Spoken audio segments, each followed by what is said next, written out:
better threat looks to be down into South Louisiana. They just have more instability, more of that thunderstorm energy. We, however, still have the components, the wind shear, the instability, as even that lift energy. And this is the reason why there is still that threat being posed for tomorrow for strong to severe storms. Do I think everyone is going to see severe weather tomorrow? No, I think everyone has a shot of seeing damaging winds as well as flooding. But when it comes to the threat for tornadoes, right now I have this more consolidated south of the metro. And again, if we get more rainfall tomorrow morning, that could even be pushed farther south. So the tornado threat is conditional at this time, but I am more confident on seeing a threat for flooding and even damaging winds for tomorrow. Here's the latest timeline of it again, right along the river counties by around 9-10 o'clock. This could scream east pretty quickly. So from the metro north, your threat may be over with by 12, if not 1 o'clock tomorrow afternoon. Areas south of Highway 84, though, your threat lingers through around 3-4 o'clock.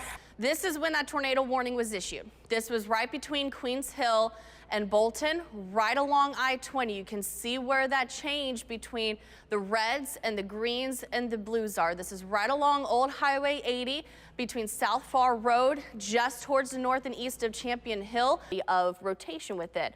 Again, let's go through time with this. Shear still strong right where that little hook was. Hail right back behind it, still showing a possibility. And there it is right there on that debris tracker as well. Again, this was not confirmed at this time, but it definitely piques my interest and shows suspicion that there may have been something over towards Lake Caroline and the Livingston area. The heavy rainfall becomes widely scattered between 7 and 11 o'clock. Notice down in South Mississippi, you guys are pretty dry overall. You could have a couple of cells try to move from south to north. This is going to be the area to watch if we see any type of tornado warnings today, because we're looking at heavy rain from Port Gibson to Kosciuszko through Jackson. This is going to limit the severe threat for the metro into the north today. Yes, there's some rotation, but that's not the only impacts. I think our biggest impact right now is slowly starting to transition, at least in the meantime, to a hail threat, which could eventually become a wind threat. Because whenever we have these types of hail cores and that hail falls, you have to have something to help push it down.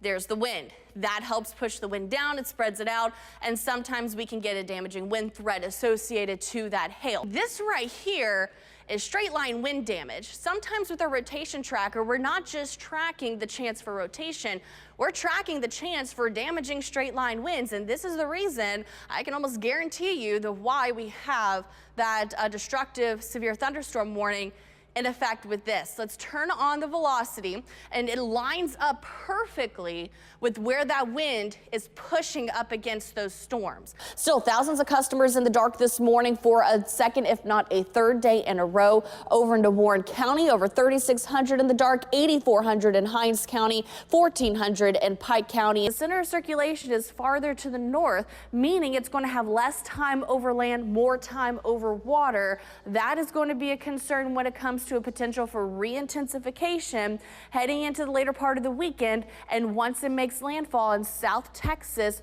overnight Sunday into Monday morning. Right now, the track has it as a Category 1 storm upon landfall. Rainfall totals over the past several days have accumulated anywhere between around 2 to 4 inches in several spots. But then you had these trailing storms that get anywhere between 5, 6, even 8 inches of rainfall. And we have even more on the way. Our next round already developing back off towards Oklahoma City this morning. This is going to provide yet another storm threat for this afternoon. It looks like that starts to pick up closer to the 2 to 4 o'clock time frame. We have the backside of this low pressure circling in some excess moisture, and that is causing some of those extra clouds this morning, as well as the rainfall. Not everyone is dealing with rain either. Places along and south of 84, you're pretty dry this morning. The majority of the heavy rain and storms have been from Memphis to Corinth. So whether it's the next 10 minutes or the next 2 to 3 hours, you're going to need that heavy coat this morning. Not really warming up into the 40s until closer to 8 o'clock for a couple places, but it's really 9 to 10 where we start to see that warming pattern. Everyone, when they had that small break, they're all just looking up, viewing the eclipse with their glasses. We're heading to right around 90 degrees for the Jackson Metro and region wide.